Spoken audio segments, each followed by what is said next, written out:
अल्लाह की रहमत। एक गुनहगार और बुजुर्ग सूफी की कहानी।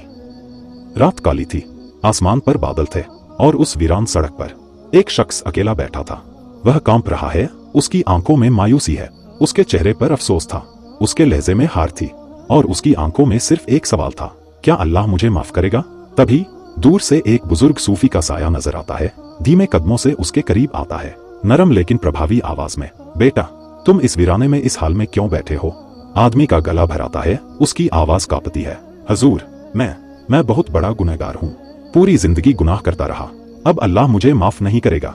बुजुर्ग मुस्कुराते हैं, उनकी आंखों में रहमत का नूर झलक। सच में यह सोचते हो कि तुम्हारे गुनाह अल्लाह की रहमत से बड़े हैं? आदमी चौंक कर देखता है, उसकी आंखों में सवाल और जवाब दोनों उभर आते हैं, धीरे लेकिन असरदार लहजे में, जैसे किसी गहरे राज से पर्दा उठा रहे हों। बेटा अगर तुम्हारे पास एक गिलास पानी हो और उसे समुंदर में डाल दो तो क्या समुंदर का पानी कम हो जाएगा? आदमी धीमे से सिर हिलाता है, नहीं। अब लहजा तेज और दमदार, जैसे बिजली कड़क उठी हो। बस अल्लाह की रहमत उस समुंदर से भी बड़ी है।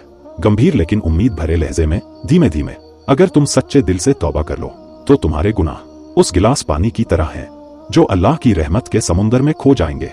आदमी का चेहरा बदलने लगता है, उसकी आंखों में आंसू, मगर अब पछतावे के नहीं, राहत के हैं। वह हाथ उठाता है, आवाज कांप रही है मगर अब मजबूती भी है, जोश में, दिल से निकलती आवाज में, या अल्लाह मैं तौबा करता हूँ, मुझे माफ कर दे। बुजुर्ग के चेहरे पर मुस्कान, वह उसके सिर पर हाथ रखते हैं और धीरे से कहते हैं, जाओ, अल्लाह की रहमत तुम्हें पुकार रही है। बेशक अल्लाह सारे गुनाह माफ कर देता है।